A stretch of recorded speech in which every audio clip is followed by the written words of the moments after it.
Inusisa kanina ng Senate Committee on Urban Planning, Housing and Resettlement ang umano'y special arrangement ng kumpanyang Globe Asiatic sa Pag-ibig Fund.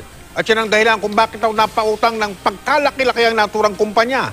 Pero iginiit ni dating Vice President Noli de Castro na siyang HODC chairman noon na walang special na pabor na ibinigay sa Globe Asiatic. Nakatutok si Jam Sisante.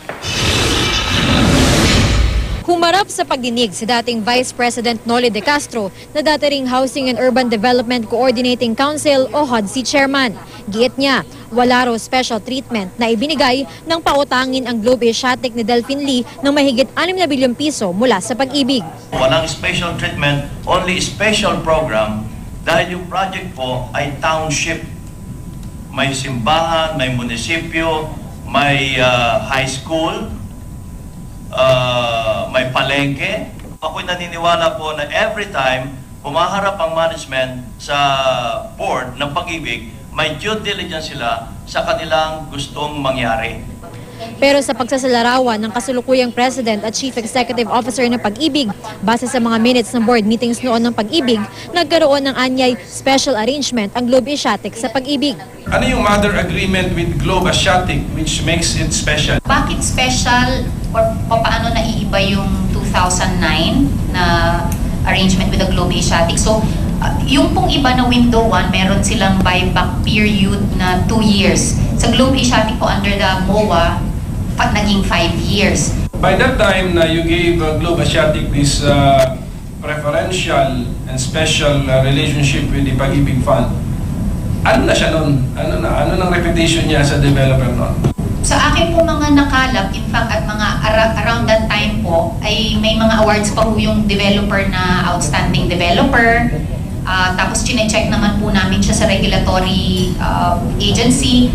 Dapat walang cease and desist, so nako-cross-check din namin. So, wala pong nabasa na track record na red flag po doon sa mga sa Pag-ibig at that time.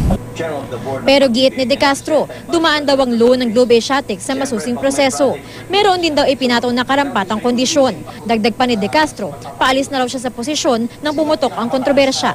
Nung mangyari ito ay medyo patapos na ang term ko, kaya hindi ko na masyadong narinig ang mga problema. Sa media ko na lang narinig.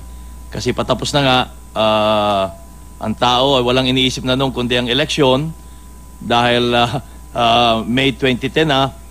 Humarap din sa pagdinig ang ilang nabiktima ng housing scam. Para sa kanila, hindi sapat ang pagkakakulong ni Lee para sa syndicated estafa. Hindi pa doon natatapos yung laban. Wala pa yung titulo. Yun yung kailangan namin. Ang sabi ko nga, hindi kami nakikipag-away.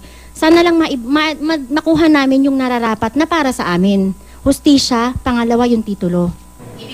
Pero sagot ng kampo ni Lee, hindi pwedeng maging dalawang may-ari. Nasa pangalan pa ng Globe Asiatic yung titulo. Kasi ang proseso dyan, installment payment kasi. So only after the property fully paid, dun po ililipat po dun sa rightful buyer. Kung uminto po yung first buyer, natural po kakanselahin po yan.